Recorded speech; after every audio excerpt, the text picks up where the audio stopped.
Hello and welcome. In this video, we're going to learn about the starting sequence for a race. We'll cover all of the flags, sound signals, and starting rules. The rules and sequence that I'm going to teach you are the standard International Sailing Federation rules. It's important to know that these rules can be changed in the sailing instructions for your regatta, so it's important to read the SIs prior to going out on the water. Okay, let's get right into it and talk about the starting line. The starting line is between the closest mark to the signal boat and the orange flag on the signal boat. The flag can be anywhere on the boat, on the bow, stern, or in the middle of the boat. A boat is considered to be over the starting line if she is in the triangle formed between the signal boat, the other mark of the starting line, and the first mark. So it's okay to be windward of the line in the positions highlighted here within the last minute of the start. Also note, if the upwind leg is skewed to one side, it can create an unusually shaped area to avoid. A boat that is over the starting line will be scored OCS. That stands for on course side, meaning that the boat was on the course side of the starting line rather than behind it. Her score will be the number of boats competing plus 1. The standard starting sequence is a 5-4-1-0 countdown. At the 5-minute mark, the signal boat raises the class flag to indicate which fleet will be starting and fires one sound signal. This will be the first flag you see and the first sound you hear.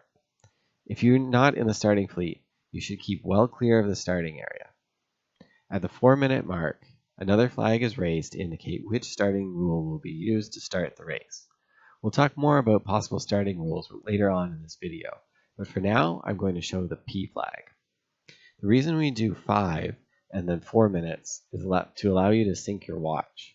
Often you won't catch exactly the first gun, and if you have a sailing watch, you can press the sync button at the 4-minute mark to match up to the exact time. Then at 1 minute, the starting rule flag is lowered along with a sound signal, and at 0, the class flag is lowered and boats may cross the line. There's one long sound signal at 0. So the sequence is up, up, down, down, with a 5-4-1-0 timing. The first and last flags are the class flag. What happens if the race committee makes an error during the starting sequence?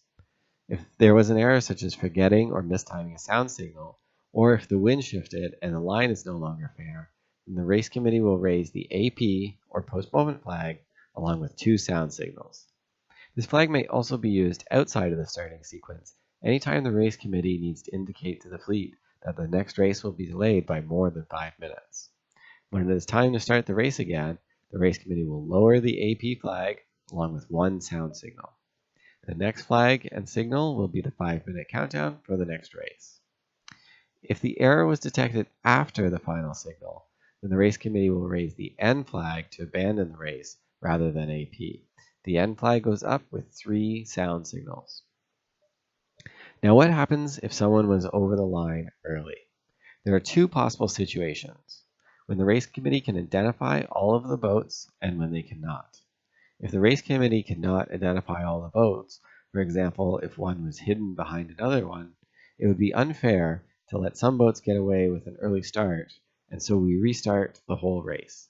The race committee will raise the first substitute, also known as the general recall flag, with 2 sound signals. All boats should return to the starting area. The race committee will then lower the general recall flag with 1 sound signal, and then the next signal will be the 5-minute signal for a new start. If the race committee can identify one or more boats that were over early, they will raise the X flag, also known as the individual recall flag, with 1 sound signal. They may hail the boats that were over early, but this is not required. The method of exoneration for being over early varies depending on the starting rule used, which we'll cover shortly. When all boats have exonerated themselves, then the race committee will lower the individual recall flag. The race is officially underway at the 4-minute signal.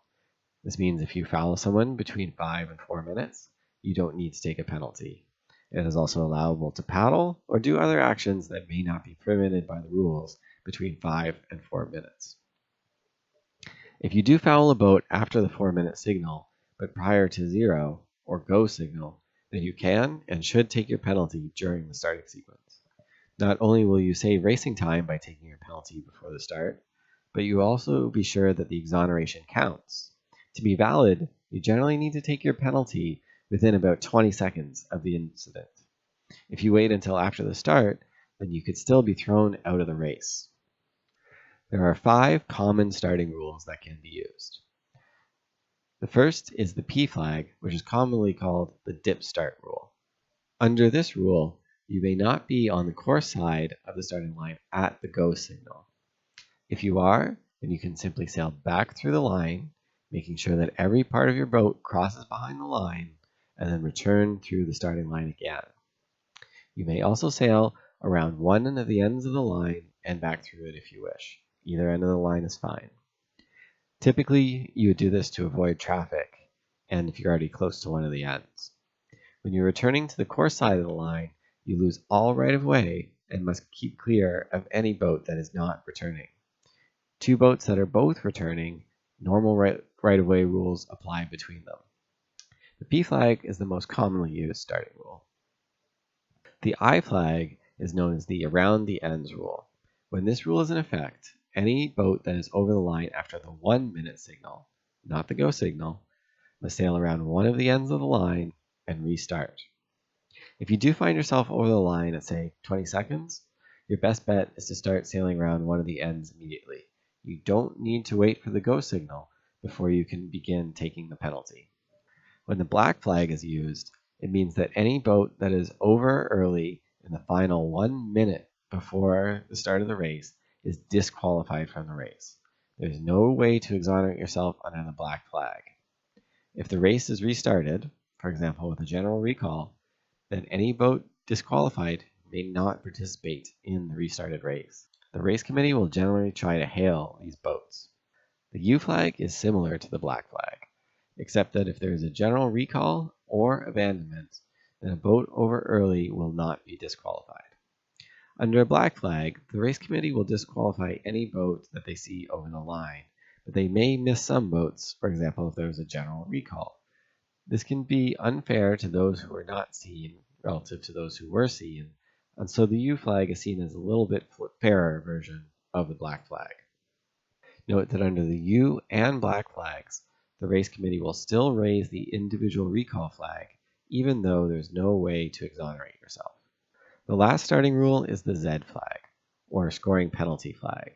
Under this starting rule, any boat over the line in the last minute will receive a 20% scoring penalty, which means that a penalty will be added to her finishing place, and that penalty is equal to 20% of the number of boats competing in the race. You can see that the race committee has a lot of different starting rules at their disposal, with varying degree of penalty in each. The race committee will generally start with the P flag and then progress to stiffer penalties if they are getting a lot of general recalls. If you find out that you were over early but did not exonerate yourself, or the black or U flag was used, then you must retire from the race immediately. Sometimes the race committee will hail boats that were OCS at the top mark, for example. If you do not retire immediately, then you will be in violation of Rule 2, the sportsmanship rule. There's a more significant penalty for violation of this rule, and of course, it's bad sportsmanship. Finally, let's take a look at a few other flags that you may encounter. One that you'll often see is a course flag. The racing rules do not actually dictate possible courses or ways to indicate them, so it's best to check for this in your sailing instructions. Some regattas will indicate courses only in the sailing instructions, others will be communicated with a flag, and some race committees will write the course on a board. A Y flag indicates that life jackets must be worn at all times. The L flag has 2 meanings, but it's usually obvious which one applies. It either means come within hailing distance, which means that the race committee wants to communicate with all the competitors and they should sail close to the signal boat and listen for further instructions. It can also mean come follow me, which will be used if the race committee needs to move the location of the starting area, for example, if there is a wind shift. If the signal boat is on the move while flying the L flag, then this would be the meaning. The L flag can also be used on shore, which means that there's been an amendment to the sailing instructions and you should check the official notice board. Today you've learned everything you need to know about starting sequences. If you have any further questions, please leave them in the comment section below. And don't forget to subscribe to Sailing Explained for more videos.